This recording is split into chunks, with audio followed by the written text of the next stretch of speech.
सबसे पहला लेक्चर है पॉलिटिकल साइंस का, पॉलिटी, राजनीतिक विज्ञान। जैसा कि राजनीतिक शास्त्र, राजनीतिक विज्ञान जो भी कहिए, राजनीति के बारे में हम लोग यहाँ पे पढ़ते हैं। और किसी भी समय कालखंड का जो सामाजिक, आर्थिक, राजनीतिक हर एक परिदृश्य चल रहा होता है। आर्थिक के तहत हम लोग इकोनॉमिक्स का क्लास पढ़ते हैं शनिवार के दिन।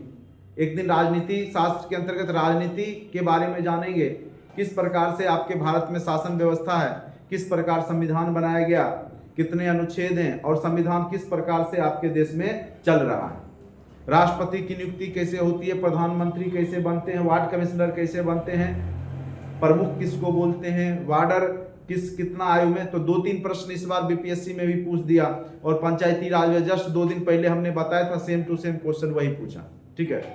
जबकि इस बार का प्रश्न बहुत टफ माना जाता है, लेकिन सारे प्रश्न जो है क्लास में 2-3 दिन पहले ही बताए गए थे और वही प्रश्न डायरेक्ट सेम टू सेम पूछा गया। जैसे पूछा गया कि पंचायती राज व्यवस्था में किसी भी प्रतिनिधि को खड़ा होने के लिए कम से कम आयु कितना होना चाहिए, तो 21 वर्ष होना चाहिए। 2 दिन पहले ही बताया था। फिर हमने बताया था कि पंचायत समिति के जो होते हैं वो ब्लॉक लेवल पे होते हैं। आप लोग जो क्लास में होंगे उनको पता होगा। और वही same to same question BPSC में जो 10 क्वेश्चन पॉलिटी का है, वो जस्ट 2-4 दिन पहले ही हमने पॉलिटी में चर्चा किया था, ठीक है। तो इसलिए आप लोग पॉलिटी सब्जेक्ट को अच्छे से समझने का प्रयास कीजिए। बहुत लेट आते हैं, क्या कारण है? लेट आइएगा दिक्कत होगा, ठीक है। गेट सटा दो। तो पॉलिटी को आप लोग समझिए। और कुछ सब्जेक्ट हमने पहले ही बता दिया, रणनीति के तहत काम करना होता है कि कौन सब्जेक्ट का क्वेश्चन गलती नहीं बनना चाहिए, ठीक है। और कौन सब्जेक्ट का क्वेश्चन छोड़ भी देना चाहिए, जानबूझ के भी छोड़ देना चाहिए। 2-4-5 क्वेश्चन जानबूझ छोड़ो, हटाओ, नहीं तो उसके चक्कर में तो ना 20 क्वेश्चन जाएगा। बनाओगे उधर 5, गलती बनेगा सही बनेगा पता नहीं, लेकिन 20 क्वेश्चन जाएगा, इसका गारंटी है। तो एक रणनीति के तहत कंपटीशन में स्कोर होता है, सिर्फ पढ़ने से नहीं होता है, दिमाग लगाना पड़ेगा। और ये तब होगा जब तुमको पहले से पता होगा कि कौन सा क्वेश्चन में कितना टाइम लगने वाला है। और ये चरम अवस्था होता है जब आप 1 आध साल पढ़ते हैं तब। तुरंत सोचिएगा कि 2-3 महीना में आपको वो चरम अवस्था आ जाए, संभव नहीं है। आपको हमने पहले ही बता दिया, गेहूं को हम खेत में डाल दें और खूब उसमें खाद पानी दे दें 1 के दिन, तो क्या कल हो करके वो काटने लायक हो जाएगा? जो भी बीज होगा वो भी सड़ जाएगा, नहीं। तो इसीलिए स्टेप बाय स्टेप करेंगे। कोई भी काम होता है एक समय से ही होता है। आप मैट्रिक इंटर ग्रेजुएशन किए या कर रहे हैं तभी आप यहाँ कंपटीशन पढ़ रहे हैं। मैट्रिक से पहले वाला तो नहीं आता मेरे यहाँ पर। तो कहने का अर्थ है कि आपका एक समय आया तब आप इस ड्यूरेशन में आए। तो समय का बहुत ज़्यादा महत्व है, समझिए। सही जगह यूटिलाइज कीजिएगा, बहुत बेहतर हो जाएगा। कम मेहनत में सफल हो जाइए। अगर हमको अभी यहाँ से पटना जाना है और 6 बजे ट्रेन है और हम 6:15 में पहुँचेंगे तो क्या ट्रेन पकड़ा जाएगा? नहीं पकड़ाएगा ना। लेकिन जो 6 बजे पकड़ेगा वो 10 बजे पटना में रहेगा और 6:05 में जो पहुँचेगा स्टेशन पे, जब ट्रेन जा चुकी होगी तो उसको पूरा दिन लगेगा पटना तक पहुँचने में। और उसको परेशानी भी बढ़ेगा, खर्चा भी बढ़ेगा, सब कुछ हो जाएगा। तो यही है कंपटीशन। समय रहते सही समय पर अगर आप समझ गए तो जीवन एंजॉयफुल हो जाएगा, कोई टेंशन नहीं होगा। समय से पहुंच जाइएगा, सारा काम समय से हो जाएगा। और जहां यहीं गड़बड़ा दिया, 5 मिनट लेट पहुंचे, पूरा आपका जो है यात्रा आपका खराब होने वाला है, ठीक है। आपका पूरा जर्नी ही खराब होने वाला है। तो इतना समझ लीजिए। तो समय रहते समय पे पहुंच जाइए उस मुकाम पे। बात को अगर समझ गए होंगे, ठीक है, तो अच्छी बात। नहीं समझे तो फिर समझे। चलिए, सबसे पहले है कि भारत का संवैधानिक विकास। देखिए, कोई भी संविधान बना है या संवैधानिक विकास 1-2 दिन की प्रक्रिया नहीं होती है। कोई भी संविधान का जो विकास होता है 1-2 दिन की प्रक्रिया नहीं है। इसमें बहुत समय लगता है। कानून बनाने में लंबा समय लगता है। ऐसे ये भी प्रश्न फायदा है, ठीक है। तो 2-4-10 प्रश्न से रिजल्ट नहीं होता है।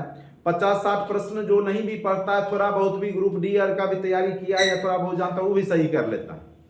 लेकिन रिजल्ट जो होता है अब निगेटिव हो गया तब। नहीं तो पहले क्या था कि 90+ तक जो बनाए तो कोई भीड़ में है। आप 90 तक बनाए तो भीड़ में, हाँ 95+ में आ रहे तो धीरे धीरे आप उस सफलता की ओर बढ़ते हैं। अब पिछले बार तो 113 नंबर चला गया कट ऑफ, ठीक है।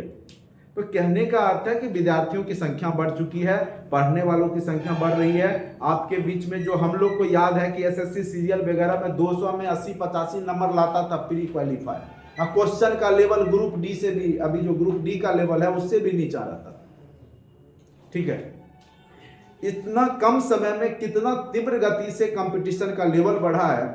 जो लेवल सीजीएल का था अभी एमटीएस का। ठीक है, जो लेवल कभी बैंक पीओ का हुआ करता था अब क्लर्क का है।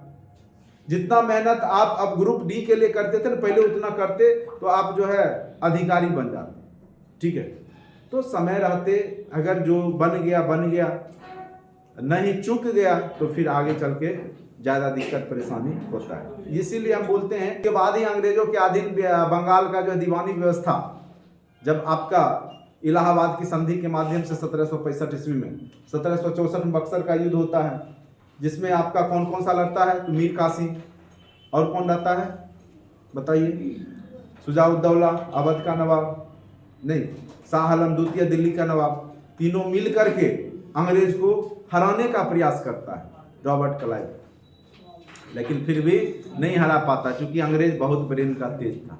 उसके पास सेना नहीं था, कम भी था, फिर भी यहाँ के जो नवाब थे उस पर भारी पड़ा। क्यों पड़ा? तो वो कुशल था, जितना ही था कम सोर्स में भी वो कुशलता पूर्वक लड़ना जान रहा था। किस प्रकार से जो है बेवकूफ़ बनाना है वो जान रहा था अच्छे से, और उसका वो अपना दिमाग का यूज किया और एक विशाल सेना को हरा दिया। ठीक है, अंग्रेज जब लड़ रहा था सिराजुद्दौला से तो बहुत कम संख्या में उसके पास सेना थी अंग्रेजों के पास, जबकि सिराजुद्दौला यहाँ के नवाब था, पूरा उसका बंगाली उसकी सेना था।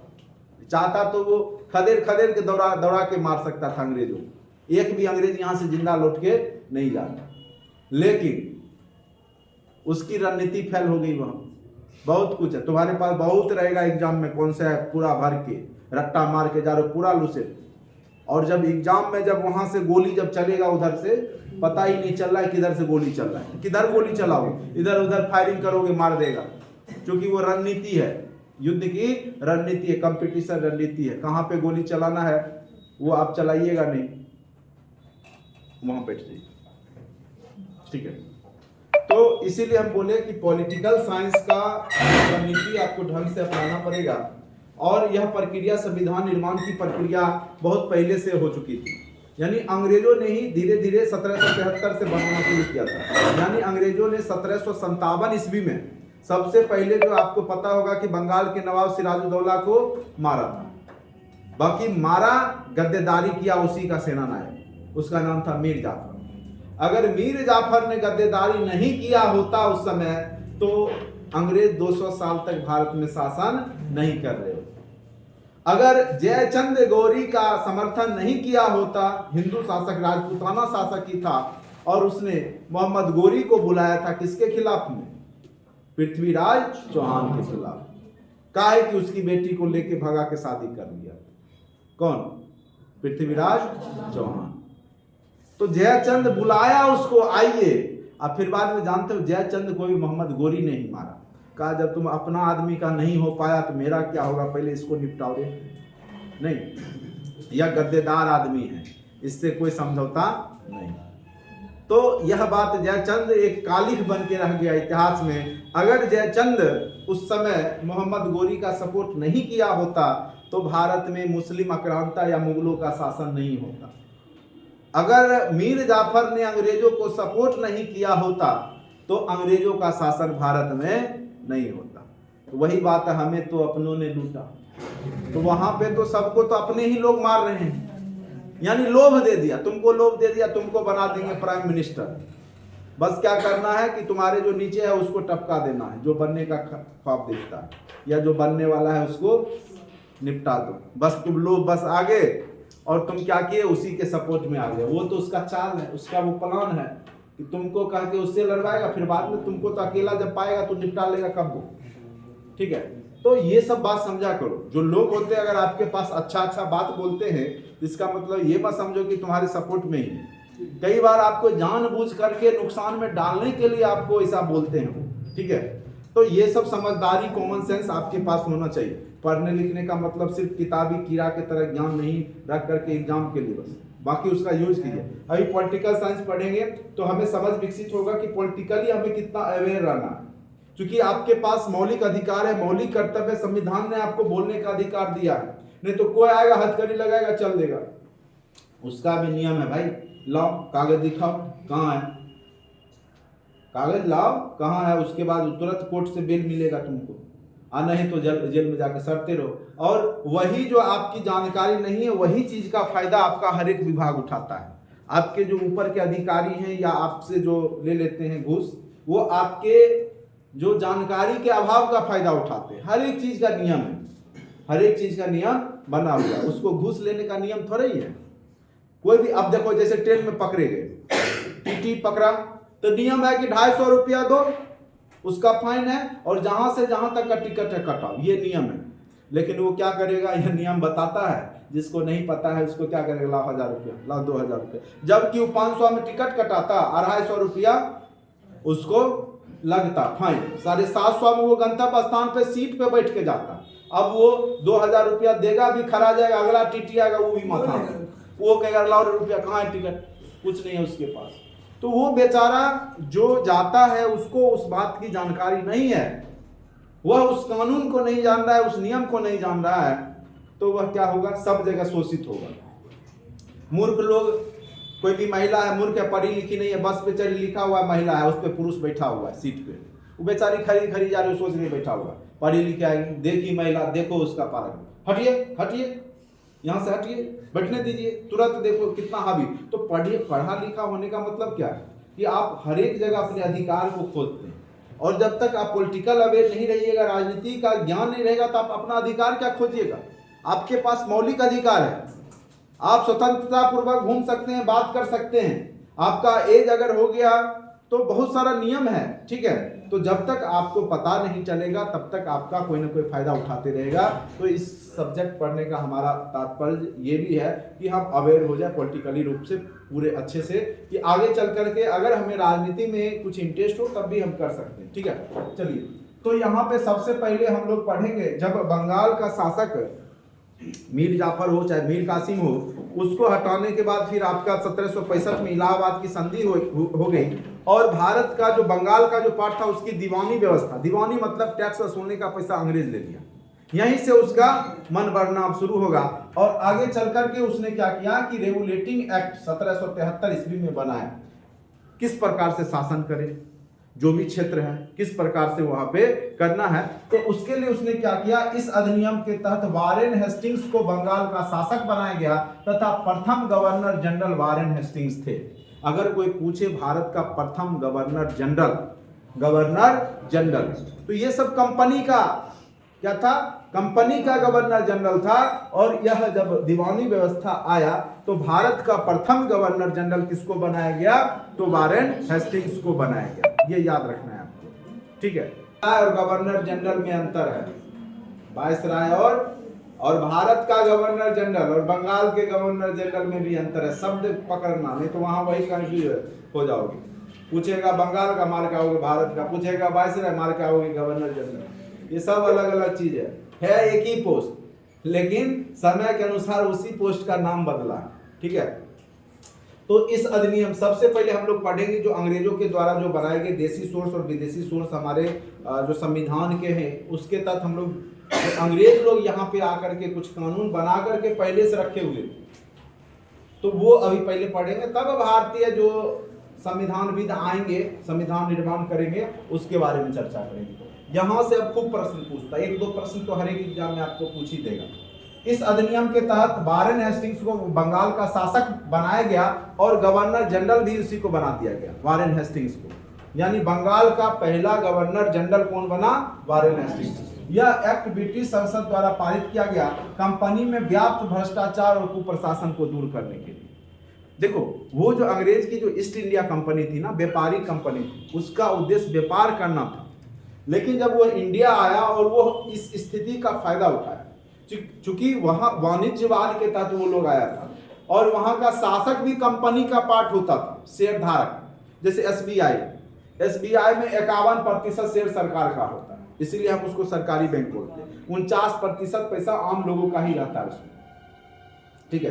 तो उसी प्रकार से ईस्ट इंडिया कंपनी का शेयर धारक वहां का ब्रिटेन का जो महाराजा महारानी जो होती थी वो भी रहती थी, तो उसके संचालन में, उसके द्वारा संरक्षण में ही वह व्यापार करता था। तो उसको अंग्रेज जो भी व्यापारी आते थे तो उसको वहां के संसद या वहां के महारानी का बात मानना पड़ता था, ठीक है। तो यहाँ पर उसने देखा कि वहां का संसद ने देखा कि कंपनी में जो अधिकारी जो जा रहे हैं वो क्या कर रहे हैं, कंपनी का व्यापार के साथ साथ अपना भी व्यापार करते हैं। यानी कंपनी के लिए कम ध्यान, अगर मान लो तुमको दे दिया वोडाफोन में काम मिल गया, पूरा ड्यूटी किया 4 बजे तक वहाँ, शाम में जा करके जियो वाला सिम बेच रहा है तो वोडाफोन के साथ गद्देदारी कर रहे हो तुम? नहीं। तो वहां से जो कंपनी का आदमी आए वो व्यापार करने आए, चाय का व्यापार, मसाला का, और वो क्या किए, साइड बिजनेस शुरू कर दिया, अपना भी स्टार्ट कर दिया, ठीक है। ज्यादा दिमाग का आदमी क्या करेगा कि आपके साथ है, दूसरा भी काम कर रहा है। तो कहने का अर्थ है कि वहां पर क्या होगा कि जो एनर्जी जो उसको देना था उस कंपनी में वो ना दे करके वो दूसरे जगह से भ्रष्टाचार करने लगा तरीका से। तो उसको रोकने के लिए यहाँ पे यह 1773 में रेगुलेटिंग एक्ट बनाया गया था कि जो कंपनी में व्याप्त भ्रष्टाचार हो चुका है, यानी कंपनी के आदमी कंपनी पे कम काम करके खुद का ज्यादा व्यापार कर रहे हैं, तो उसको रोकने के लिए वो यहाँ पे यह एक्ट लाया। अब यहाँ पे क्या किया गया कि मद्रास प्रेसिडेंसी मतलब होता है प्रांत, ठीक है। तो Madras presidency, Mumbai presidency, 3 presidency वहां पे मेन रूप से कार्यरत थे प्रांत, मद्रास में, मुंबई में और बंगाल में, और ये तीनों को कलकत्ता प्रेसिडेंसी के अधीन कर दिया गया। और आपको पता होगा कि आपके देश की राजधानी कलकत्ता भी रही है। 1911 तक आपके देश की राजधानी कहाँ थी? कलकत्ता ही थी, ठीक है। क्योंकि बंगाल उस समय सबसे ज्यादा डेवलप था, और अंग्रेज भी आए तो सबसे पहले बिहार बंगाल में ही उन्होंने शासन करना शुरू किया, क्योंकि कैपिटल था और समुद्री किनारे में था, समुद्र के तट पे है कलकत्ता, तो वहां से उनको व्यापार करना आसानी होता था। तो इसीलिए यहाँ पे आप देखेंगे कि ये सारे मद्रास हो, चाहे मुंबई हो, चाहे बंगाल हो, सबका जो है प्रेसिडेंसी कलकत्ता प्रेसिडेंसी के अधीन कर दिया गया। यानी बंगाल का गवर्नर भी अब कलकत्ता प्रेसिडेंसी के ही अधीन रहेगा, ठीक है। चलिए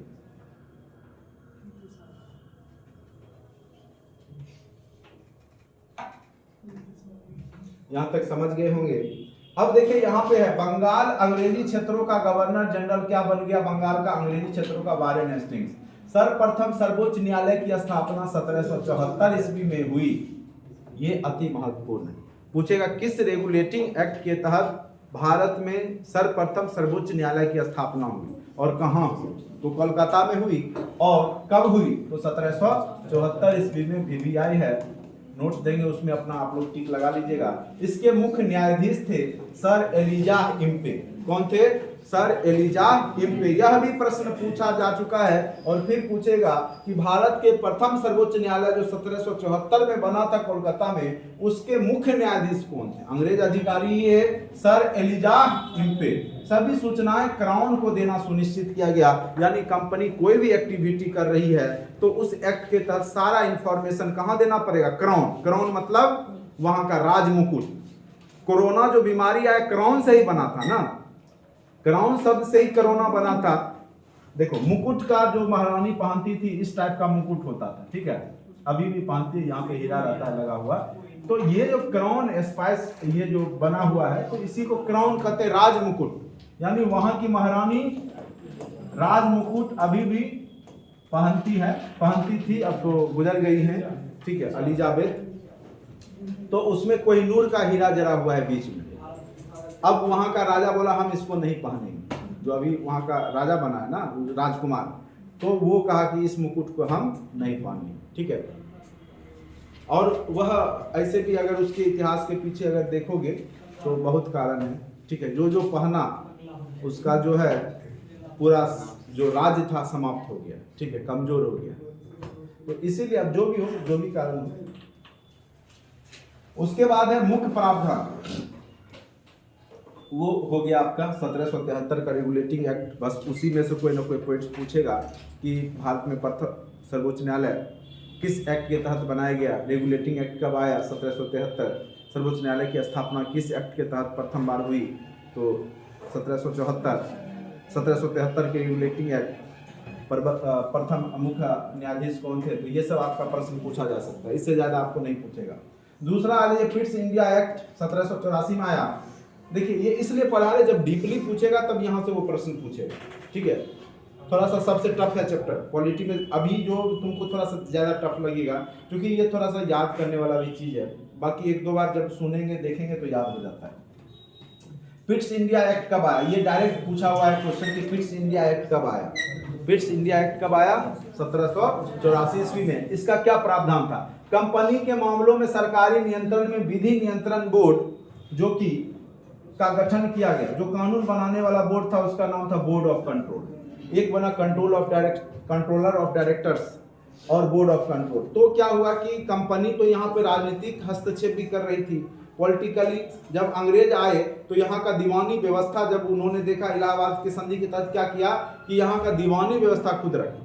वो चाहते तो पूरा शासन भी ले सकते, लेकिन उनको पता था अगर पूरा शासन लेंगे तो हम पूरा शासन ढंग से तो चला नहीं पाएंगे, क्योंकि वो यहाँ के भाषा को नहीं समझ रहे थे। और जब तक यहाँ का लोकल आदमी व्यक्ति उसको सपोर्ट नहीं करता, क्योंकि उनकी संख्या कम थी, इसलिए वो पूरा शासन नहीं किया, सिर्फ क्या लिया, मेन इनकम वाला। कहा चलो भाई टैक्स हम वसूली करेंगे, बाकी शासन तुम करो। तो बंगाल का नवाब भी रहा और वो भी रहे, तो यहाँ पे दोहरी शासन व्यवस्था आई। यानी टैक्स वसूली करने का काम अंग्रेज ने खुद के जिम्मा रखा और बाद बाकी काम किसको दे दिया, वहाँ का बंगाल का नवाब जिसको बनाया मीर कासिम, पहले मीर जाफर को बनाया, फिर उसको हटा के मीर कासिम को बनाया। मीर कासिम को लगा कि गद्दारी कर रहा है, अंग्रेज को लगा कि ये हमारे खिलाफ में है, फिर उसको हटा करके युद्ध में, आप जानते हो मीर कासिम फिर भाग जाता है बक्सर के युद्ध में 1764 में। इलाहाबाद की संधि होती है, जान बचा के वो भागा, फिर लौट के नहीं आया।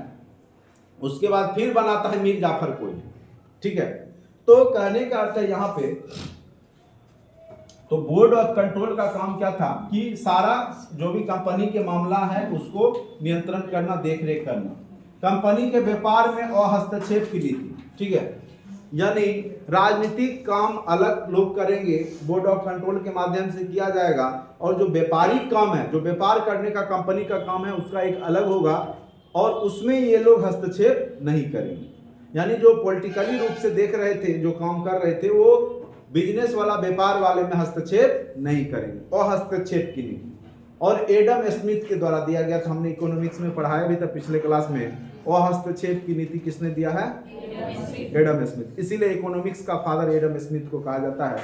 यानी कोई भी व्यापार है उसमें हस्तक्षेप नहीं करना है। अगर आप व्यापार कर रहे हैं तो राज्य या राजा को, या जो भी यहाँ का प्रधानमंत्री हो, चाहे जो भी हो, उसको, सरकार को उसमें हस्तक्षेप नहीं करना चाहिए। अहस्तक्षेप यानी हस्तक्षेप मत करो, व्यापार करने दो स्वतंत्र रूप से। व्यापार तभी आगे बढ़ेगा जब उसको स्वतंत्र छोड़ दीजिए। उसको रोक ठोक कीजिएगा, ऐसे करो वैसे करो, तो छोड़ देगा, कुछ नहीं होगा, इनकम होगा, नुकसान होगा, ठीक है। चलिए, कंपनी के व्यापारिक एवं राजनीतिक कार्यों को एक दूसरे से अलग कर दिया गया। किस एक्ट के तहत, पिट्स इंडिया एक्ट के तहत ही। यानी राजनीतिक काम अलग होगा और व्यापारिक काम अलग होगा, ठीक है। यानी उसके दोनों अलग अलग एक ग्रुप बना दिया गया, एक बोर्ड ऑफ डायरेक्टर्स रहता है, एक बोर्ड ऑफ कंट्रोल रहता है, ठीक है।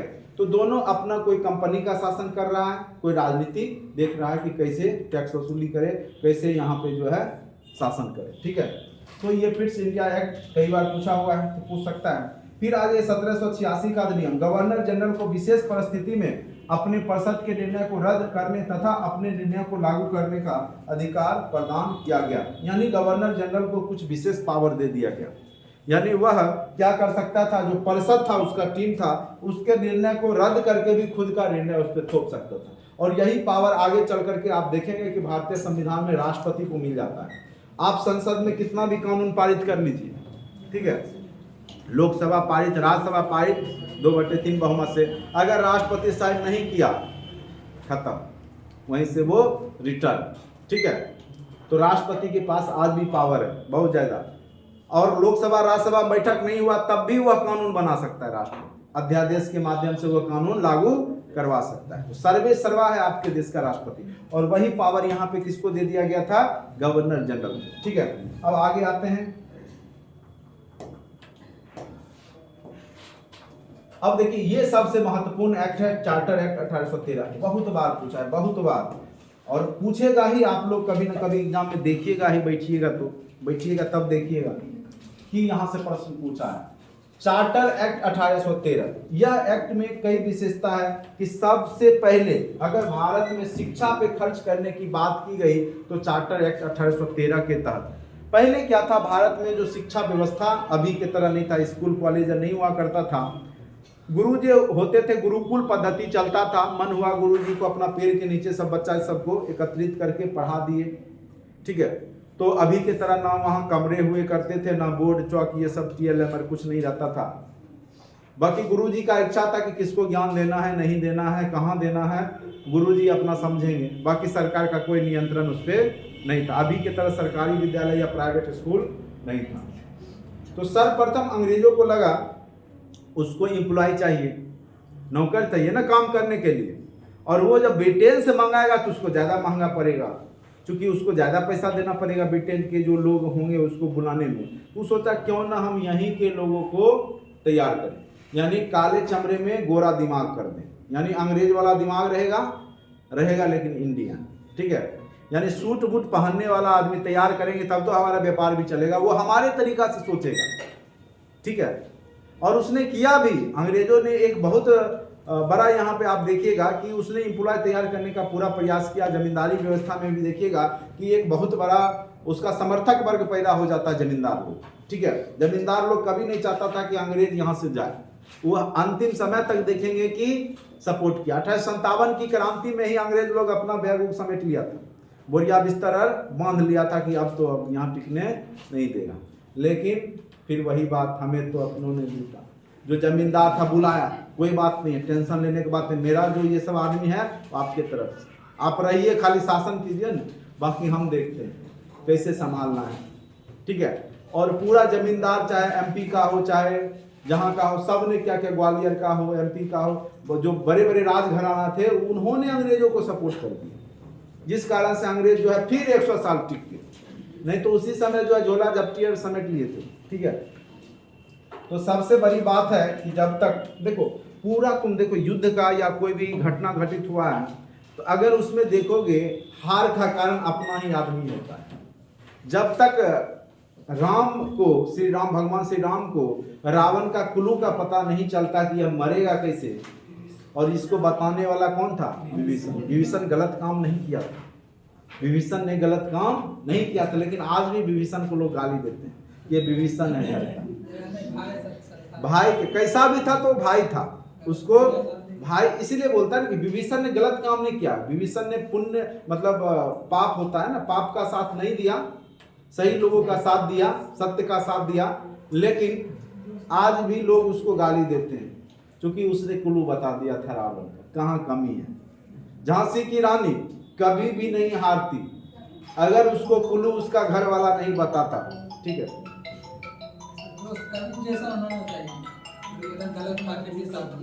हाँ हेलो,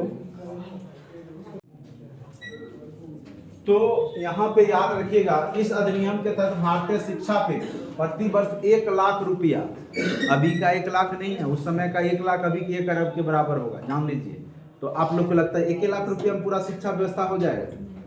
अभी तो 1 लाख में डिजिटल बोर्डो नहीं आता है, नहीं, एक क्लासरूम का डिजिटल बोर्डो नहीं आएगा, इसका भी कम से कम 2.25 लाख रुपया पड़ता है। तो उस समय 1 लाख में पूरा भारत का शिक्षा व्यवस्था कैसे सुधारा? उस समय का पैसा का महत्व था। जब आपका देश आजाद हुआ था ना तो डॉलर और रुपया बराबर था, और अभी देखिए आपका रुपया $1 देगा तो आपको 70 रुपया देना पड़ेगा। आप कितना आपका डिवैल्यूशन हो गया। 1 लाख रुपया खर्च करने की बात सर्वप्रथम किया गया 1813 के चार्टर एक्ट के तहत। और यहाँ पे क्या किया गया, और सबसे बड़ी बात है कि यहाँ पे धार्मिक रूप से क्षेत्र को खुला छोड़ दिया गया कि धर्म प्रचारक को बुलाया गया, ईसाई मिशनरियों को, आइए अपना धर्म का प्रचार कीजिए। व्यापार यहाँ पे क्या हो गया, खुला छोड़ दिया गया। पहले क्या था कि ईस्ट इंडिया कंपनी व्यापार करती थी, क्योंकि औद्योगिक क्रांति आ चुका था ब्रिटेन में, और वहाँ पे बहुत सारे फैक्ट्री बन गए थे, बहुत सारी कंपनियां बन गई थी, तो सबको व्यापार करना था। तो वहाँ की सरकार ने कहा कि अब केवल ईस्ट इंडिया कंपनी ही व्यापार नहीं करेगी बल्कि सभी व्यापार करेंगे, जिसको मन है जाओ, उससे देश तरक्की करता है ना। तो उसने स्वतंत्र कर दिया। 1813 के एक्ट के तहत क्या हुआ कि व्यापार को स्वतंत्र कर दिया गया। केवल 2 यहाँ कंडीशन रहा। कंडीशन क्या था? चीन और चाय का व्यापार सिर्फ ईस्ट इंडिया कंपनी करेगी, यानी चीन के साथ जो व्यापार करना होगा वो ईस्ट इंडिया कंपनी करेगी, और चाय का व्यापार केवल ईस्ट इंडिया कंपनी करेगी। बाद बाकी तुमको जो चीज करना है करो, ठीक है। और ये है 1813 के चार्टर एक्ट। इसी के तहत आगे चल करके मैकाले की शिक्षा नीति भी आती है, पाश्चात्य शिक्षा। अभी जो आप टेबल कुर्सी बेंच और किताब कॉपी कलम बैग टाई बैग जो भी लगा के स्कूल जाते हैं, सारा क्या है? पाश्चात्य शिक्षा है। नहीं तो हमारे गुरुकुल में क्या होता था, आपने रामायण महाभारत या उस समय देखा ही होगा किस प्रकार से गुरुजी के साथ रह के स्टूडेंट शिक्षा लेते थे। तो अभी क्या? पाश्चात्य शिक्षा। तो अंग्रेज का उद्देश्य क्या था कि अंग्रेजी को ज्यादा से ज्यादा प्रचलित करे, जिससे कि हमारा काम आसान हो जाए। वह यानी भारतीय शरीर में ब्रेन का हो अंग्रेज का, ठीक है। तो वो सिद्धांत मैकाले के द्वारा यहाँ पे पाश्चात्य शिक्षा नीति भी आई, तो वो भी कहीं ना कहीं 1813 के चार्टर एक्ट का ही परिणाम था। देखिए यहाँ क्या लिखा हुआ है, इस अधिनियम के तहत भारतीय शिक्षा में प्रति वर्ष 1 लाख खर्च करने की बात की गई। कंपनी का व्यापारिक एकाधिकार को समाप्त कर दिया गया। जो एकलौता था वो व्यापार करने के लिए भारत में ईस्ट इंडिया कंपनी, अब वह केवल चाय और चीन तक व्यापार तक ही सीमित रहा। यानी इसको छोड़ करके अब सबके लिए स्वतंत्र कर दिया गया। चाय और चीन के साथ सिर्फ करेगा ईस्ट इंडिया कंपनी। किस एक्ट के तहत? 1813 के एक्ट के तहत। कंपनी को अगले 20 वर्ष के लिए भारतीय प्रदेशों तथा राजस्व पर नियंत्रण का अधिकार दे दिया गया। यानी कंपनी जो है 20 वर्ष तक क्या करेगी? लोगों का जमींदारी व्यवस्था, महालवारी व्यवस्था, ठीक है, उसके रैयतवारी व्यवस्था, उसके माध्यम से टैक्स वसूली का काम 20 वर्षों के लिए कंपनी को दे दिया गया। अब कंपनी के ही व्यक्ति क्या करेंगे? टैक्स का वसूली का काम करेंगे, ठीक है। और उसमें क्या करते थे? जैसे मान के चलिए आपके यहाँ कपास की खेती हुई या नील की खेती जानबूझ के, व्यापारी खेती जानबूझ के करवाते थे। उससे क्या होता था व्यापारी खेती करने से कि उनको कच्चा माल मिल जाता था। कहाँ के लिए? तो ब्रिटेन में कल कारखाना था उसके लिए, जैसे नील बनवाया। तो पहले तो कपड़े को रंगने का एक ही जरिया था नील, तो यहाँ से नील की खेती करवाते थे।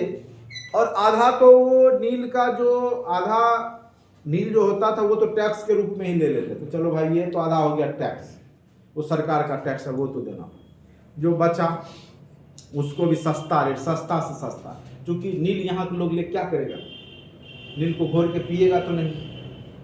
अगर आपके यहाँ आप व्यापारिक खेती करते हैं और कोई लेने वाला ही नहीं हो, और लेने वाला एक ही व्यक्ति हो, वो है अंग्रेज, ठीक है, दूसरा कोई आपका सामान ले ही नहीं लेगा, तो आप क्या कीजिए? जो रेट देगा उस पर आपकी मजबूरी होगी। 2-4 को लेने वाला रहे तब तो 1 किलो बैगन है आप 5 रुपये बेच रहे हैं, अब 10 आदमी आ जाए, हमको दे दीजिए, हमको दे दीजिए, आप कह ला 25 रुपया, ला 25 रुपया उसी को देंगे तब। और मान के चले 10 आदमी बेचने वाले हैं, एक आदमी खरीदने वाला पहुंच गया, वो बोला 5 रुपये, वो कहेगा आइए ना हम 3 रुपये देते हैं, वो कहेगा वो 3 दिया, हमारा ये रुपये देते हैं। लास्ट में क्या होगा? 1 रुपया में उठा के सब समेटेगा, लेके चल जाएगा, क्योंकि वो जान रहा है ना फायदा का। यही बात अंग्रेज करते थे, औने पौने दाम में खरीद लेता था, आधा टैक्स ले लिया, आधा औने पौने, चूंकि खरीदार वही थे अकेला। क्योंकि यहाँ के लोग नील क्या करता, उसको घोल के पाउडर बना के पीता नहीं, और उस समय पक्का का घर भी नहीं था अभी के तरह, झोपड़ी घास फूस के घर में रहते थे, खोपड़ी उपरी में, तो उसको चूना पोतते कैसे? नहीं। तो नील का यूज बहुत कम था, कपड़ा उपड़ा में ना के बराबर था, उतना तो अगर आधा किलो 1 किलो रख लिए तो भर साल चलेगा नहीं। तो अंग्रेज बड़ी चालाक थे, बड़ी चालाकी से उन्होंने धीरे धीरे क्या किया कि पूरा नियंत्रण किया। ईसाई और पारसियों को भी इसी एक्ट के तहत भारत में आने की अनुमति दे दी गई। ईसाई और पारसी आकर के अब क्या करेंगे? धर्म परिवर्तन करेंगे। देखो अंग्रेज कितने चालाक थे, उनको पता था कि कोई देश का व्यक्ति ऐसे नहीं हमारा गुलाम बनेगा, उसको धार्मिक रूप से पहले गुलाम करो, ठीक है। और धार्मिक रूप से गुलाम बच्चा से ही अगर उसको ट्रेनिंग दिया जाए तभी वो हो सकता है। पका हुआ आदमी जो है कभी हमारे धर्म को स्वीकार नहीं करेगा। कोई पंडित को जाके अंग्रेज बोलते कि ईसाई धर्म में आ जाओ, तो पंडित उसको तो तकने चंदन टीका कर देते नहीं। तो वो क्या करेंगे? आएंगे तो धीरे धीरे छोटा छोटा स्कूल बनाएंगे, missionary, saint Paul, saint Joseph, saint Michael, उसके नाम पे मिशनरियां आएगी और वो स्कूल बनाएंगे कि हम अंग्रेजी शिक्षा देंगे, पाश्चात्य शिक्षा देंगे। टाई बैच में देखेगा अपना बच्चा को तो गार्जियन भी बहुत खुश। और वो धीरे धीरे क्या करेंगे? ईसाई धर्म का प्रचार करेंगे, ईसाई के बारे में, Isa Masih, Jesus Christ, plus का सिंबल, ऐसे ऐसे करेंगे। और धीरे धीरे क्या करेंगे? उसके ब्रेन को वाश कर देंगे। और वह व्यक्ति जो बच्चा जो हिंदू धर्म से जुड़ा हुआ था, वह अब ऐसे ऐसे वो भी करना शुरू कर दिया। अपने धर्म को वो ज़्यादा आगे प्रचार प्रसार करेंगे।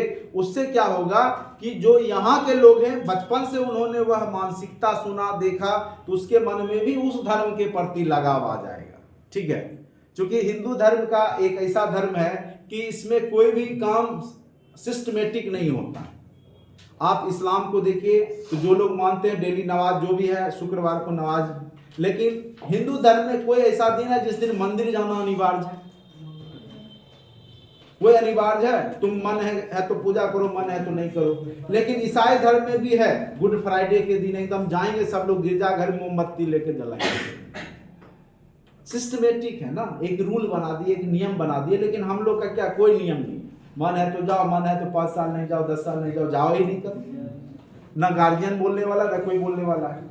तो कहीं ना कहीं वो जो धर्म का सिस्टम है वो आपको प्रभावित कर सकता है भी। और जब आप धर्म बदल लेते हैं ना, तो आप पूरा अपना इतिहास बदल लेते हैं। जब आप धर्म बदलते हैं तो आप अपना इतिहास बदल लेते हैं। अगर आप बन जाइए, अभी आपका नाम क्या है, क्या नाम है तुम्हारा, अनिकेत, ठीक है, और हो सकता है कि तुम क्रिश्चियन बदल लो धर्म में, ठीक है, या इस्लाम स्वीकार कर लो। उसके बाद तुमसे तुम्हारा जो बच्चा होगा वो तो इस्लाम हो गया या क्रिश्चियन हो गया, जीसस क्राइस्ट नाम रख दिया। अब उससे पूछेगा पिताजी का क्या नाम है, अनिकेत, तो बोलेगा नहीं, क्योंकि यहाँ क्या होगा कि तुम भी अपना नाम चेंज कर चुके हो। और जब तुमसे वो पूछेगा दादा का नाम, तब तुम हिंदू धर्म का नहीं प्रचार करोगे। ठीक है, तो इससे क्या होता है, जब आप धर्म बदलते हैं ना तो आप अपना इतिहास बदलते हैं। और जब इतिहास बदलते हैं तो आप सब कुछ बदल चुके होते हैं। आपके पास कुछ बचा हुआ कला संस्कृति नहीं। आज देखिए पाकिस्तान का कोई इतिहास ही नहीं है, वहाँ इतिहास की पढ़ाई नहीं होती। अगर वहाँ की पढ़ाई होगी तो वो तो इंडिया का इतिहास हो जाएगा ना, उसको तो फिर यहाँ का इंडियन इतिहास पढ़ना पड़ जाएगा। तो वो लोग पढ़ाता ही नहीं, पढ़ाएगा किसके बारे में, वो तो इंडिया का था सब। ठीक है, तो कहने का अर्थ है जब आप धर्म परिवर्तित कर लेते हैं तो उसके साथ साथ आप केवल धर्म ही नहीं बदलते हैं, बल्कि आप उसका पूरा इतिहास बदल डालते हैं। धर्म परिवर्तन मतलब, अभी देखो जो भी इस्लाम अभी है इंडिया में, मैक्सिमम औरंगजेब के समय बनाए गए। ठीक है, तो अभी जो है उनको कोई बोल दे कि तुम्हारा परदादा का परदादा हिंदू था, देखो कितना गुस्सा होगा, कहेगा हिंदू नहीं था, हम यही थे। कहने का अर्थ है कि जिस धर्म में वो चले गए उसके प्रति उनका लगाव हो गया, तो वो पुराने इतिहास को जानना भी पसंद नहीं करेंगे, वो पुराने बारे में सोचना भी पसंद नहीं करेंगे। अगर तुम इस्लाम धर्म स्वीकार कर लिए, तुम्हारा बच्चा भी इस्लाम धर्म को मानता है, तो तुम कभी अपने बच्चे को अपने दादा के हिंदू धर्म के बारे में नहीं बताओगे, मजबूरी है नहीं बताओगे। ठीक है, क्योंकि फिर तुम्हारा कहीं हो सकता है आगे वाला जनरेशन फिर हिंदू बन जाए। ठीक है, तो कहने का अर्थ है कि धर्म क्या करता है आपको। तो यहाँ पे सबसे बड़ी बात है कि अंग्रेज बड़ी चालाक थे, उन्होंने धर्म का के नाम पे अपना एक एम्प्लॉय वर्ग भी तैयार करने का प्रयास किया। छोटे छोटे मिशनरियाँ छोटे छोटे बच्चों को पढ़ाना शुरू की, गांव के क्षेत्र में जाकर के, विलेज में जाके, आदिवासी क्षेत्र में जाकर के, अनुसूचित जाति क्षेत्र में, जो उसके बात को समझ सकते थे। पढ़े लिखे जगह तो जाते नहीं।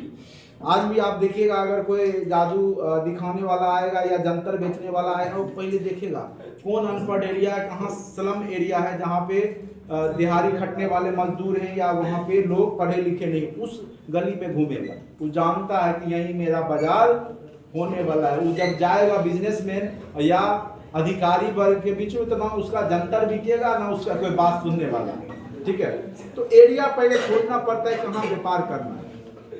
अगर हमको कोई बोले सैलून खोलना, जाके सरदार जी के एरिया में सैलून खोल दो, चलेगा? सरदार जी ना दाढ़ी कटवाएगा ना मेरा सैलून चलेगा। तो सबका एक क्षेत्र होता है, एक एरिया होता है। चलो आगे आते हैं।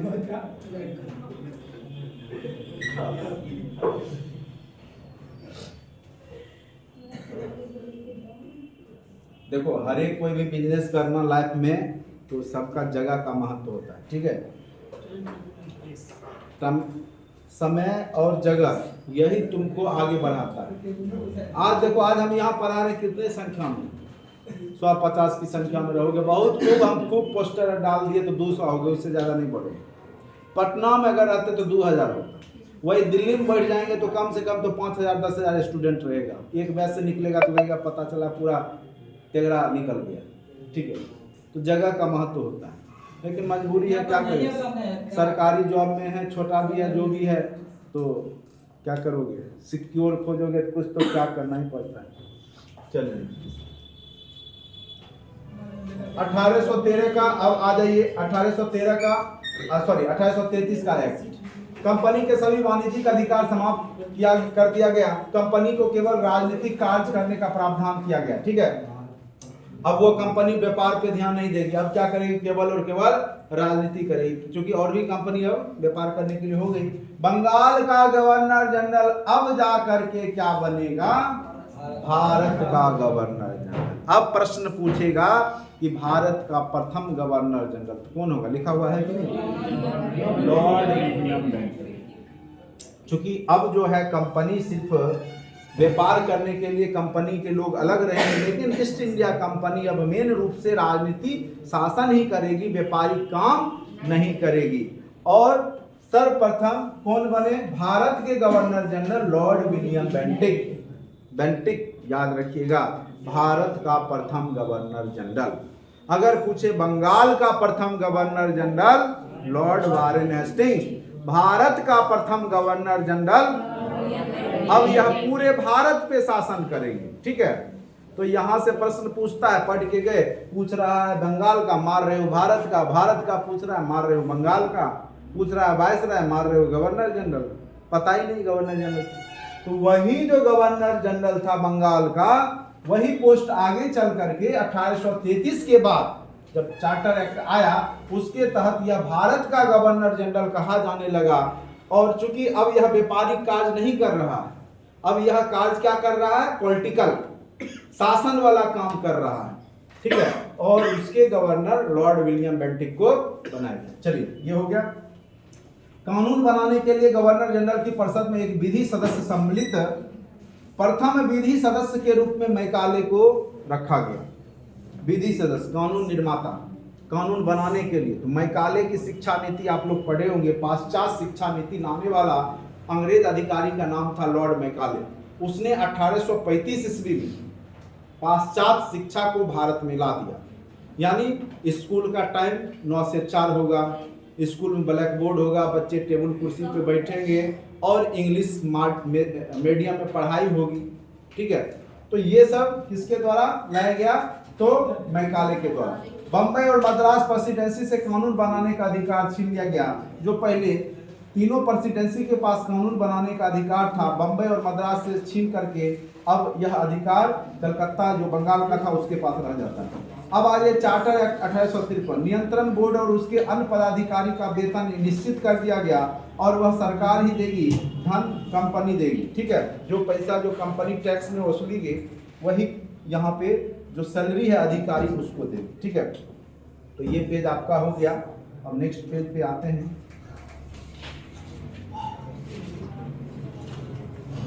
जो वहां पे डायरेक्टर्स, बोर्ड ऑफ डायरेक्टर्स जो था उसकी संख्या वहां पे 24 से घटा करके क्या कर दी गई, 18 कर दी गई। ठीक है, जिसमें 6 सदस्य क्राउन के द्वारा चुने जाते थे, यानी मनोनीत होते थे। और आज भी देखिएगा कि आपके राज्यसभा में 12 सदस्य राष्ट्रपति के द्वारा मनोनीत किए जाते हैं। ठीक है, क्योंकि संविधान निर्माता को भी पता था कि भारतीय जनता पे भरोसा करना बेवकूफी हो सकता है, क्योंकि मैक्सिमम आबादी मूर्ख थी, पढ़ी लिखी नहीं थी, निरक्षर थी। तो वो कैसा व्यक्ति को चुन के भेज, जब आज वैसा व्यक्ति को चुन करके भेज देती है तो उस समय तो और भी स्थिति खराब ही होगा। इसीलिए उसने 12 सदस्य को कहा नहीं, ये जो है वो पढ़े लिखे लोग का राष्ट्रपति चुने। कहा है कि कुछ आदमी विद्वान प्रकृति के होने चाहिए। अगर सब जो है सांसद जो है गड़बड़ आदमी चुन लिया, क्योंकि लोकतंत्र में इसकी संभावना ज्यादा होती है। अगर मान के चलो इस क्लास में 100 विद्यार्थी में 90 विद्यार्थी चोर है और 10 विद्यार्थी ईमानदार है, और चोर खड़ा हो जाए और एक ईमानदार खड़ा हो जाए, कौन जीतेगा आप लोगों को? तो स्वाभाविक सी बात है कि आपके देश में क्या स्थिति आप जानते हैं। अब उससे ज्यादा समझाने की आवश्यकता हमको नहीं है।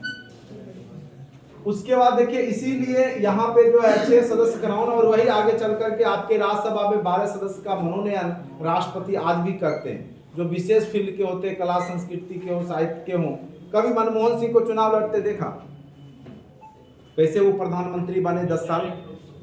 डायरेक्ट वो लोग बनते थे मनोनीत होकर के, राज्यसभा का सदस्य मनोनीत हुए, फिर प्रधानमंत्री बना दिए गए। क्या दिक्कत है? ठीक है, नीतीश कुमार को कभी देखते हो चुनाव लड़ते हुए? लड़े तो वो हारेगा, लेकिन वो लड़ेगा नहीं लड़ेगा। अब डायरेक्ट प्रधानमंत्री चुनाव लड़ेंगे, कोई बात नहीं, धरती पे सब दिन रहेंगे यहीं। चलो कोई भी बने, सबको शुभकामना।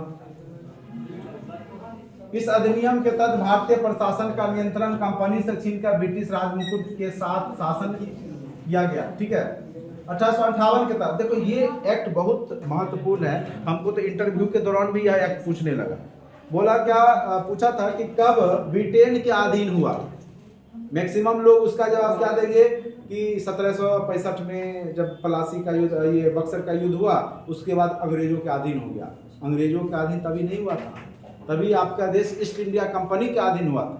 अंग्रेजों के अधीन अब होगा। 1857 की जब क्रांति होगी, जब यहाँ पे सैन्य विद्रोह होगा, जब सेना सब लड़ेगा, ठीक है, उसके बाद क्या होगा, सेना सब हार जाएगा। क्योंकि समय से पहले उसने, कहीं समय का बहुत महत्व होता है, समय से पहले उसने शुरू कर दिया। पहले आपस में मीटिंग वूटिंग किया ही नहीं, शुरू कर दिया हो करके। अब क्या हुआ, अंग्रेज बड़ी चालाक था। जब बिहार बंगाल का सेना जब लड़ाई करने लगा अंग्रेज का, तो वो पंजाब से बुला करके इसको विरोध करने लगा। वो दक्षिण भारत का सेना को बुला करके, वही सब मिल जाता एक बार और एकजुट हो करके हो हंगामा करता, मजाल अंग्रेज तुरंत बुरा बिस्तर लेता, चल देता। लेकिन थोड़ा सा गलती हो गया, थोड़ा सा जल्दीबाजी हो गया, नहीं तो हम लोग 1857 में ही आज़ाद हो जाते, कुछ और देखने को मिल रहा होता। चलिए, जो बीत गई वही गलती जो हमारे लोगों के द्वारा हुआ। तो इतिहास से हम लोग यही सब सीखते हैं ना कि समय पे होना चाहिए, कोई भी काम समय से पहले नहीं करो, नहीं बात करो, समय पे होना चाहिए, उसका एक समय आता है। चलिए, भारत का राज सचिव, board of director, board of control, दोनों के समस्त अधिकार अब किसको दे दिए गए, राज सचिव। अब ये दोनों पोस्ट खत्म, बोर्ड ऑफ कंट्रोल और बोर्ड ऑफ डायरेक्टर्स, किस अधिनियम के तहत, 1858। और भारत में, भारत जो है ब्रिटेन के अधीन कब हुआ, तो 1858 के अधिनियम के तहत। जब 1857 की क्रांति में सेना सब हार जाता है, तो सब कुछ बदल दिया जाता है वहां के महारानी के द्वारा, और डायरेक्ट अब जो है भारत 1858 के एक्ट के तहत क्राउन के शासन में आ जाता है, राजमुकुट के अधीन। अब वहां की महारानी भारत की महारानी, ठीक है। तभी तो जब आगे चल करके जनजातीय विद्रोह होगा, तो जनजातीय सब हंगामा करेगा, कटोंग बाबा कटोंग, रानी कटोंग कटोंग, ठीक है। यानी कहना चाहता है कि काटो बाबा काटो, सबको काटो, जो रानी का आदमी है ना, ब्रिटेन की महारानी, उसको भी खल्लास करो, ठीक है। तो जनजातीय विद्रोह होता है, एकदम खून खराबा होगा, क्योंकि वह उसको परेशान किया गया, उससे टैक्स लिया जाने लगा, उससे बेगारी खटाया जाने लगा। तो कहीं ना कहीं जिसके पास कुछ नहीं, वही आपको आंदोलन में पार्टिसिपेट करेगा, ठीक है, विरोध करेगा। तो देखोगे तो उसमें भी वो रानी को ही बोलता है, रानी के आदमी को काटो, अंग्रेज को काटो, ठीक है। तो यानी उसके बाद ही आपका जो है रानी, यानी वहां ब्रिटेन की महारानी का शासन शुरू हुआ आपके देश में 1858 का। ये पूछेगा कि भारत किस अधिनियम के तहत ब्रिटेन के अधीन हुआ, 1858। याद रखना, कोई मार्क नहीं आ जाना, 1765 और 1773, ठीक है। इसमें भारत के गवर्नर जनरल के पद को अब समाप्त कर दिया गया, अब गवर्नर जनरल नहीं होगा, अब पद क्या होगा, वायसराय, ठीक है। और यहाँ पर भारत का प्रथम वायसराय किसको बनाया गया, 1857 की क्रांति के समय गवर्नर जनरल कौन थे, लॉर्ड कैनिंग थे। 1857 क्रांति के समय गवर्नर जनरल कौन थे, लॉर्ड कैनिंग थे। अब उन्हीं को यहाँ का क्या बना दिया गया, वायसराय बना दिया गया, ठीक है। यहाँ तक किसी को दिक्कत नहीं है। अगर पूछे भारत का प्रथम वायसराय कौन है, तो क्या बोलेंगे, लॉर्ड। बंगाल का प्रथम गवर्नर जनरल, भारत का प्रथम governor general Lord William Bentinck, और भारत का प्रथम वायसराय। ये प्रश्न में हमको लगता है कि आप लोग अब नहीं फंसेंगे, अब फंसते हैं तो मतलब आप लोग जानिए। उसके बाद कितना भी चीज बताए हैं, ये नोट्स आपको दे देंगे, अति महत्वपूर्ण लाइन है, वही लिखा गया। ये सब कोई पढ़ाएगा नहीं, आपको बता दे रहे हैं, ठीक है। ये सब पढ़ाता ही नहीं है कोई, जानता है ना कि खुद जो है वो भूल जाएगा, पढ़ाएगा नहीं, आपको संविधान से ही शुरू करेगा, जबकि मैक्सिमम क्वेश्चन यहीं से पूछता है। जान लो, ये सब कॉन्सेप्ट है, जब तक नहीं जानोगे। अब पूछेगा कि मैकाले की शिक्षा नीति कब आई, या भारत में पाश्चात्य शिक्षा लाने वाले कौन व्यक्ति थे, तो ये सब अब आपको जानकारी हुआ कि मैकाले थे, 1835 में आई। भारत में ईसाई धर्म मिशनरियां कब आई, 1813 के एक्ट के तहत आई। तो कम से कम ऑप्शन देखिएगा तो अपने आप दिमाग में अब आएगा और फिर आप सही कीजिएगा। इसीलिए कॉन्सेप्ट बनाइए। अगर हमको पेड़ काटने दे तो 6 घंटा में 4 घंटा धार बनाएंगे, 2 घंटा में तो पेड़ काटना आसानी है। अगर हम क्या बोलते कुल्हाड़ी से काटते रहे तो भरो दिन में नहीं कटेगा। ठीक है, तो पहले ये ब्रेन को शार्प कीजिए और बेसिक कॉन्सेप्ट बनाइए, अपने आप आपको समझ में आ जाएगा। पिलर है ये नहीं है, कुर्सी है ये नहीं है, आज चाहता है कि 10 मंजिला मकान खड़ा कर दें, संभव है रे? पहले कुर्सी जो बनाते हो ना घर में, वो बन रहा है, उसको ध्यान दो। ठीक है,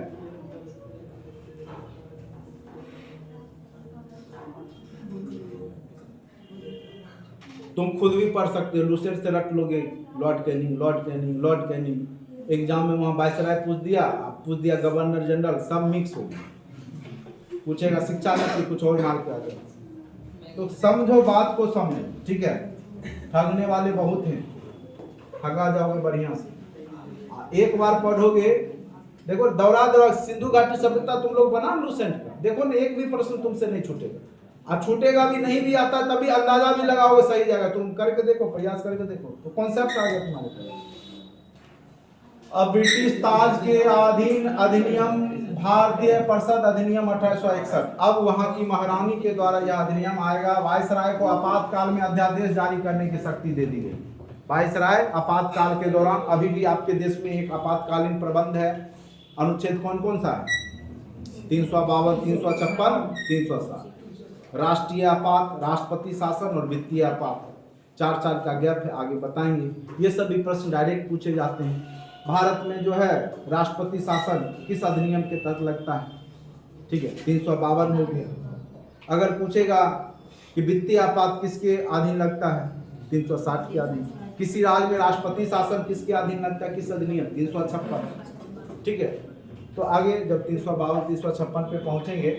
लेकिन ये जो अध्यादेश होता है अनुच्छेद 123 के तहत, आज भी जो है राष्ट्रपति को अध्यादेश जारी करने की शक्ति प्रदान है। ठीक है, और इसका फायदा गलत उठाया जाता है। लोकसभा, या कह सकते हैं कि जो बहुमत दल का पार्टी है, जो सत्ता में रहता है, वो सरकार सत्ता के नशे में चूर होकर के इस पावर का दुरुपयोग करता है। क्योंकि राष्ट्रपति तो उसी का आदमी है ना। राष्ट्रपति क्या है? एक प्रकार का रबर स्टैंप। जिस प्रकार से तुम्हारे घर में दादाजी हैं, सारा काम करेंगे पिताजी, लेकिन कोई काम में चंदन टिक्का करने भेज देंगे, जाइए इनको लेके जाइए, यही चंदन टिक्का करेंगे, नहीं। क्यों? उनको बस प्रतिष्ठा दिए। ठीक है, लेकिन मेन दिमाग किसका होता है? तुम्हारे पिताजी का, जो उस परिवार के रीढ़ है, युवा हैं। तो उसी प्रकार से आपके देश में मेन काम तो आपके प्रधानमंत्री ही करते हैं। किससे युद्ध करना है, पाकिस्तान को कैसे जवाब देना है, सर्जिकल स्ट्राइक कैसे करवाना है, ये प्लानिंग होगा इन्हीं का। किनका? प्रधानमंत्री का। लेकिन बेचारा वो वृद्ध व्यक्ति जो राष्ट्रपति है, उसको कहेंगे रात में आकर जरा जल्दी साइन कीजिए, तो आज सुबह जो है इसका निपटारा कर देते हैं, सुबह 3 बजते नहीं। बेचारा वह, उसको मजबूरी करना पड़ता है, नहीं चाह के भी। क्यों? क्योंकि बनाने वाला उसको राष्ट्रपति प्रधानमंत्री।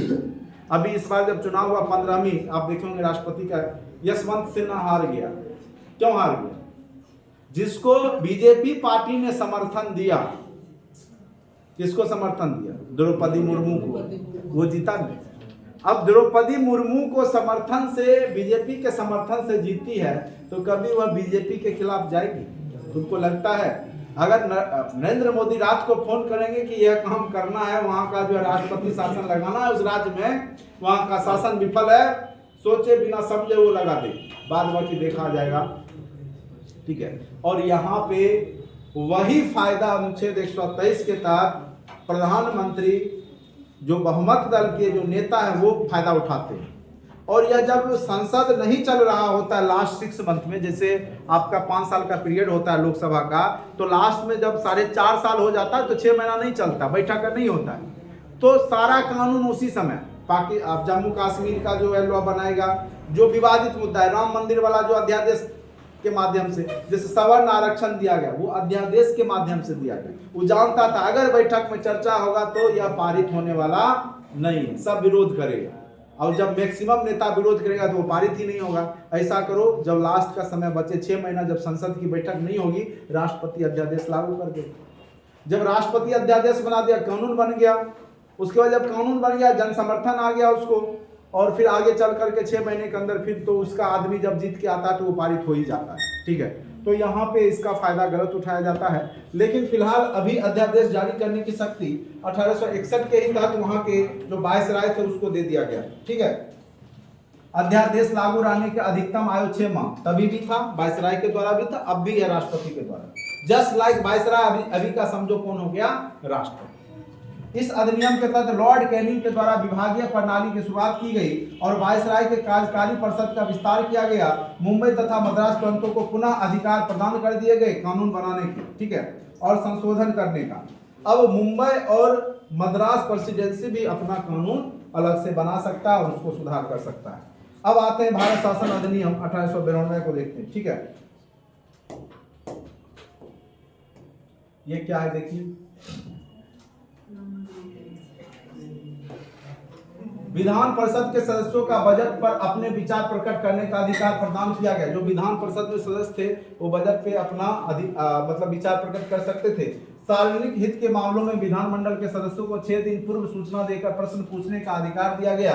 सीमित अर्थों में निर्वाचन पद्धति का आरंभ हुआ, यानी जो कुछ नेता अब चुने जाने लगे, यहाँ पे निर्वाचन पद्धति का शुरुआत हुआ कब, भारत में सीमित शब्दों में या सीमित अर्थ में 1892 में। अब आ जाइए 1900 में, अति महत्वपूर्ण VVI का स्क्वायर है, निश्चित रूप से आपके एग्जाम में पूछा जाएगा, निश्चित तौर पे 1909 का अधिनियम पूछा जाएगा। हमको इंटरव्यू में भी पूछा गया था 1909 का अधिनियम बताइए, 1935 का अधिनियम बताइए। कौन सा प्रश्न इंटरव्यू में कब पूछ दे कहना मुश्किल, ठीक है, कम से कम 40 प्रश्न पूछा था, ठीक है, 40 प्रश्न पूछ दिया, आधा घंटा चला, उतना किसी का नहीं लिया।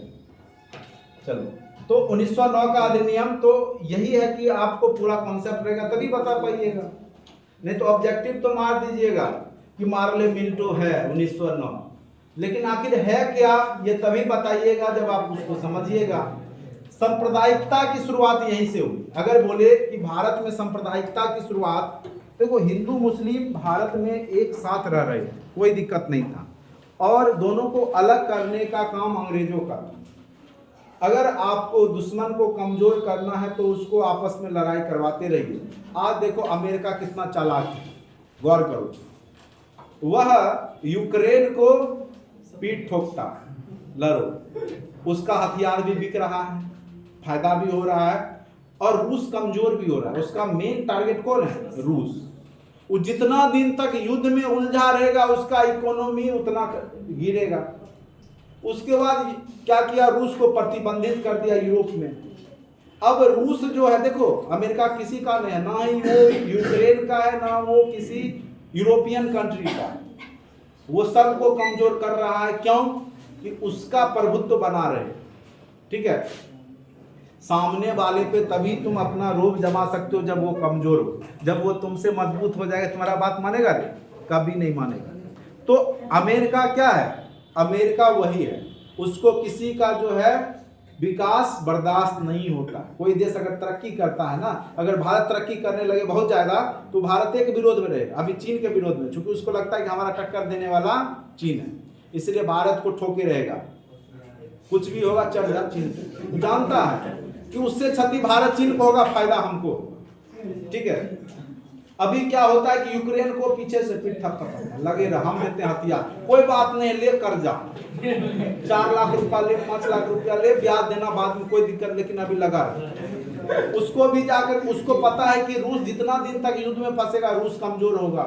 रूस को क्या कर दिया, प्रतिबंधित कर दिया, यूरोप में वो सामान नहीं बेच सकता है। अब यूरोप देश में ना कोयला का भंडार है, ना मतलब वहां पे ना बिजली सही से मिल रहा है लोगों को, ना ब्रेड, चूंकि यूक्रेन गेहूं का उत्पादक था, तो यूरोप में अकाल की स्थिति बहुत जगह आने लगी, बहुत महंगाई बढ़ गया, क्योंकि ना उसको गैस मिल रहा है, क्योंकि रूस सस्ते में सप्लाई कर रहा था। अब अमेरिका क्या किया, रूस को प्रतिबंधित करवा दिया कि रूस से कोई नहीं लेगा, जितने नाटो का सदस्य 30 देश, वो कोई जो है रूस से सामान नहीं खरीदेगा।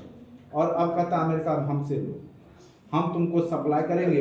वो बेचारा जो 2 रुपये देता था वो 20 रुपये बेच रहा है। फायदा किसको हुआ? अमेरिका को हुआ रे। और कमजोर भी हो रहा है रूस, उसको लेने वाला नहीं है। मतलब एक तीर पे वो कितना निशाना बनाए हुए कहना मुश्किल है। उसका उद्देश्य ही है, ठीक है, उसको अपना नहीं लड़ना है। वो जानता है लड़ेंगे तो हमारी इकोनॉमी क्षति होगी, हम कमजोर हो जाएंगे, तो बगल वाले को पीठ थपथपा देता है, चल बेटा तू लड़ जा, ठीक है। तो यहाँ पे यह बात समझना पड़ेगा रूस को भी और यूक्रेन को भी। लेकिन रूस भी जिद्दीपन रखे हुए है और उसको तो कान भर रहा है अमेरिका, कहता तू काहे टेंशन ले रहा, हम हैं पीछे से, ठीक है। पोलैंड तक अपना सेना भेज दिया, कहा कुछ करेगा तो हम, लेकिन कभी अमेरिका जो है पूर्ण रूप से रूस से नहीं लड़ेगा, देख लेना। कभी भी जो अपनी सेना उसके खिलाफ नहीं उतारे, उसका पॉलिसी है। उसी तरीका से क्या क्या इराक, ईरान, अफगानिस्तान को कंगाल कर दिया। देखो वो गया 15 दिन बाद ही जो तालिबानी आ गया, वो क्या उतना दिन से कर रहा था, कमजोर कर दिया, खत्म कर दिया। जैसे होता है ना, उसी का पैसा खाया, अपना एम्प्लॉय भेज दिया, वहां से जितना रिसोर्स था सब समटा समेट लिया और ले गया। और जब हेलीकॉप्टर दिया तो उसका भी चिप खोल के ले गया, कोई चलाइए नहीं पाएगा, ठीक है। तो अमेरिका जो नियम अपनाता है, तो अंग्रेज भी वही नियम। अब वास्तव में अमेरिकी वासी क्या है, अंग्रेज ही तो हैं। अमेरिकी वासी जो है 70 से 80% अंग्रेज ही है। जो ब्रिटेन में जो व्यापारी लोग थे ना, पूंजीपति, वही जाके तो अमेरिका में जाके बसे। अमेरिका में कोई व्यक्ति थोड़े रहता था, वहां की आदिवासी जनजाति लोग सब बस रहता था। यही लोग सब लोग गया, नई दुनिया की खोज किया, कब? कोलंबस ने 1492 ईस्वी में। उसके बाद से अमेरिका डेवलप हुआ। और अमेरिका में जो मेन बिजनेसमैन व्यापारी लोग हैं सब कहाँ के हैं? इंग्लैंड के हैं। तो इससे बचना पड़ता है। आपके देश में तो बहुत अच्छा शासन किया। तो सांप्रदायिक प्रतिनिधित्व की बात किया किसने? कहा कि मुस्लिम क्षेत्र में मुस्लिम ही खड़ा होगा और मुस्लिम ही वोट देगा, हिंदू को उस क्षेत्र में अधिकार नहीं होगा। सांप्रदायिकता लाने वाला अंग्रेज था और वह सुधार था, मार्ले मिंटो सुधार। नाम क्या रखा? सुधार है, मार्ले मिंटो सुधार। और कब आया? 1909। सुधार क्या आएगा? जानबूझ करके भारत को आपस में लोगों को लड़ा रहा था, जिससे वो ज्यादा से ज्यादा दिन तक यहाँ पे टिक सके, ठीक है। पहले वो हिंदू को सपोर्ट करता था, मुस्लिम का विरोध करता था। शुरुआत में जब मुगल बादशाह सब शक्तिशाली था तो उस समय वो हिंदू को सपोर्ट करता था। राजा राम मोहन राय का बात मानता था। सती प्रथा, सती प्रथा करना, चलो वो कर।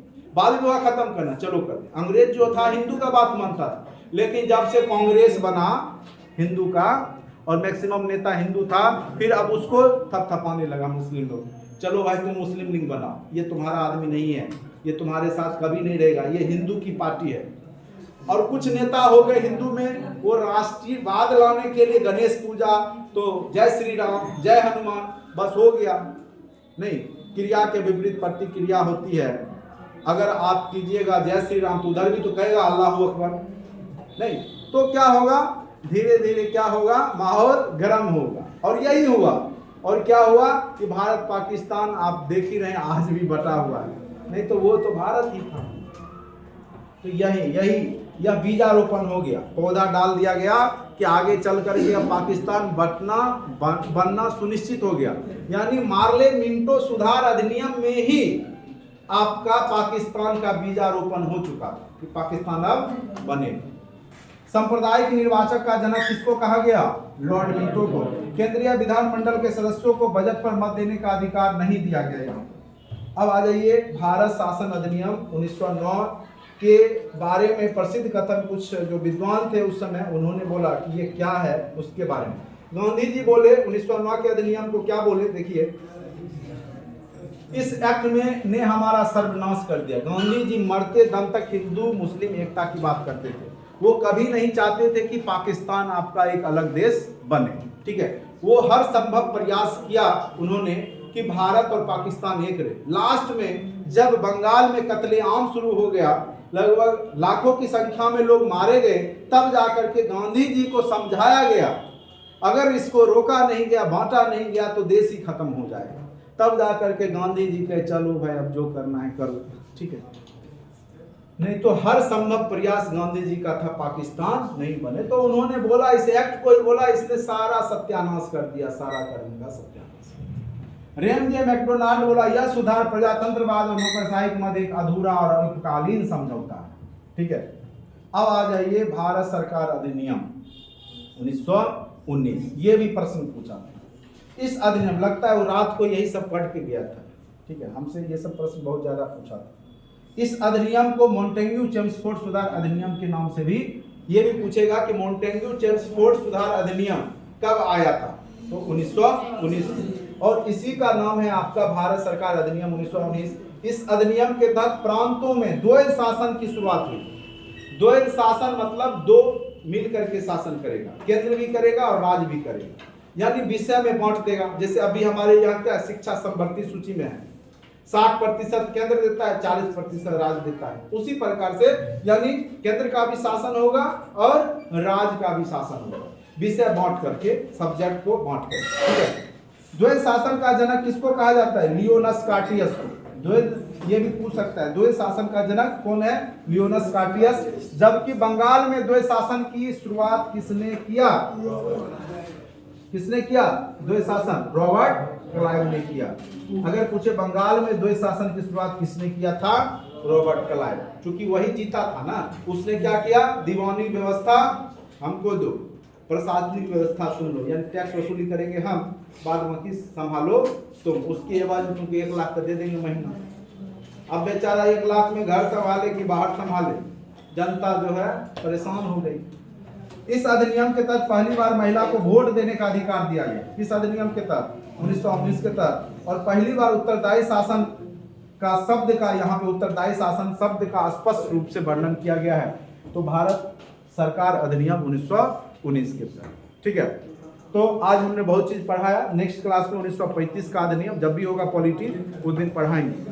तो जितना ही पढ़िए उतना अच्छे से आप पढ़ लीजिए, जो कॉन्सेप्ट आ जाए। तो याद रखिएगा, सांप्रदायिक पंचांग किसको गया, मार्ले मिंटो सुधार। सांप्रदायिक पंचांग किसको कहा गया, मार्ले मिंटो। कब आया, 1909 में। मॉन्टेग्यू चेम्सफोर्ड अधिनियम कब आया, 1919 में, ठीक है। देखो मॉन्टेग्यू अलग है, चेम्सफोर्ड अलग है, मार्ले अलग है, मिंटो अलग है। मिंटो क्या थे, वाइसराय, मार्ले सचिव, ठीक है। उसी प्रकार से मॉन्टेग्यू चेम्सफोर्ड में, चेम्सफोर्ड आपके क्या है, वाइसराय, और मॉन्टेग्यू क्या है, भारत सचिव। जो पोस्ट बना दिया गया था बोर्ड ऑफ कंट्रोल और बोर्ड ऑफ डायरेक्टर्स को हटा करके भारत सचिव, एक पोस्ट बना दिया गया था जो कि पूरे भारत पे शासन का कंट्रोल देखता था, ठीक है। तो इस प्रकार से आपने पॉलिटी का पहला क्लास किया। उम्मीद करते हैं कि आपको समझ में आया होगा। हमने हर संभव प्रयास किया। बाकी ये सबसे टफ चैप्टर है, इसको देख के पॉलिटी का निर्धारण मत करना। ये अब इसके बाद पूरा ये अगर समझ में आ गया, आगे पूरा बहुत आसान हो जाएगा। यही सबसे टफ चैप्टर है पॉलिटी में। पॉलिटी का इतिहास सबसे टफ माना जाता है। अगर ये थोड़ा बहुत समझ गए, आगे आपको दिक्कत बिल्कुल नहीं आएगा, बहुत आसान।